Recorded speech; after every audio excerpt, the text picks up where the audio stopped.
Shalom, salam sejahtera untuk kita semua. Kita berjumpa lagi dalam bacaan renungan pagi pada hari ini, Kamis 8 Oktober tahun 2020. Dan judul pada hari ini adalah Arti dari Pelayanan Bait Suci. Sebelum kita lanjut, mari kita berdoa. Bapa di sorga, kami menghampiri Engkau ya Tuhan pada pagi ini, memohon tuntunan sorga saat kami akan membaca dan merenungkan firman-Mu. Roh Kudus-Mu menuntun kami, firman ini menjadi berkat dalam kehidupan kami. Dalam nama Yesus kami sudah berdoa. Amin. Ayat tema kita pada hari ini diambil di dalam kitab Ibrani pasal yang ke-8 ayatnya yang ke-3. Firman Tuhan berkata, sebab setiap imam besar ditetapkan untuk mempersembahkan korban dan persembahan, dan karena itu Yesus perlu mempunyai sesuatu untuk dipersembahkan. Saudara-saudaraku yang kekasih, setelah kematiannya, Juru Selamat kita harus memulai pekerjaannya sebagai imam besar kita. Paulus berkata, sebab Kristus bukan masuk ke dalam tempat kudus buatan tangan manusia, yang hanya merupakan gambaran saja dari yang sebenarnya, tetapi ke dalam sorga sendiri untuk menghadap saja dari yang sebenarnya, tetapi ke dalam sorga sendiri untuk menghadap hadirat Allah guna kepentingan kita.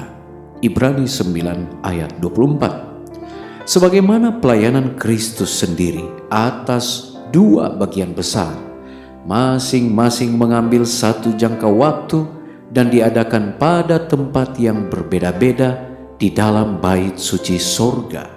Demikian juga pelayanan simbolis terdiri atas dua bagian, upacara harian dan upacara tahunan, dan untuk masing-masing upacara ini telah disediakan satu ruangan.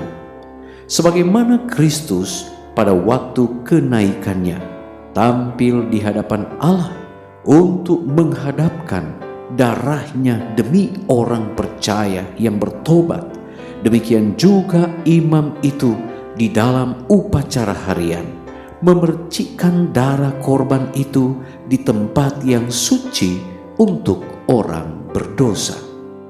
Darah Kristus sementara harus membebaskan orang berdosa yang bertobat dari tuntutan hukum, itu tidaklah menghapuskan dosa. Dosa akan tetap tercatat di dalam bait suci sampai penebusan yang terakhir.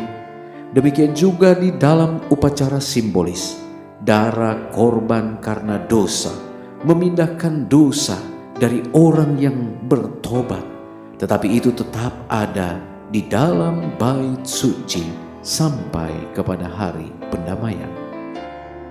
Pada hari yang besar itu, di mana pahala yang terakhir diberikan, orang mati akan dihakimi menurut perbuatan mereka, berdasarkan apa yang ada tertulis dalam kitab-kitab itu, diambil dalam Wahyu 20 ayat 12. Kemudian oleh jasa darah Kristus yang menebus dosa-dosa semua orang yang sungguh-sungguh bertobat, dihapuskan dari buku-buku sorga. Dengan demikian, bait suci akan dibebaskan atau dibersihkan dari catatan dosa. Di dalam upacara simbolis, pekerjaan penebusan yang besar ini atau penghapusan dosa itu digambarkan oleh upacara-upacara yang diadakan pada hari pendamaian. Pembersihan bait suci dunia yang dilaksanakan dengan pemindahan dosa yang telah mencemarinya oleh jasa darah korban penghapus dosa.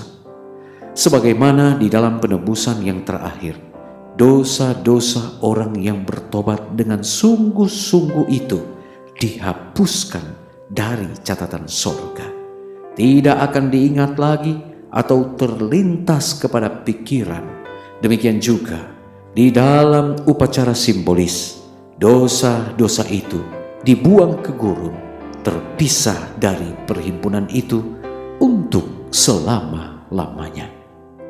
Saudara-saudaraku yang kekasih, oleh karena iblis adalah makhluk yang memulai dosa, biang keladi segala dosa yang telah menyebabkan kematian anak Allah, maka keadilan menuntut agar iblis menanggung hukuman yang terakhir. Diambil dari buku Alfa dan Omega jilid 1 halaman 421 dan halaman 422. Mari kita berdoa. Bapa di sorga, kepada Tuhan kami datang lagi pagi ini. Kami bersyukur oleh karena kami boleh mengetahui arti dari pelayanan bait suci. Terima kasih oleh karena Kristus sebagai juru selamat telah memulai pekerjaannya sebagai imam besar dari kami manusia. Bapa di sorga, terima kasih oleh karena darah Kristus telah membebaskan orang berdosa yang mau bertobat. Dan tolonglah kami agar kami boleh meninggalkan dosa-dosa kesayangan kami, dan kami boleh hidup seturut dengan kehendak Tuhan, menjauhi kejahatan dan hidup di dalam kebenaran firman Tuhan saja. Bapa, kami mohon tuntunan Tuhan. Tolonglah kami agar kami boleh memperoleh kesehatan, kekuatan, perlindungan Tuhan, bahkan keberhasilan di dalam setiap apa yang kami lakukan. Berkati semua umat-umat Tuhan dimanapun mereka berada. Biarlah mereka semua dalam naungan kasih Tuhan. Di situasi pandemi COVID-19 ini, kami tidak dapat berbuat apa-apa selain menyerahkan kehidupan kami sepenuhnya ke dalam tangan Tuhan. Terima kasih Bapa. Berkati keluarga kami, anak-anak kami, istri, suami, orang tua, bahkan umat-umat Tuhan yang kami layani dimanapun mereka berada.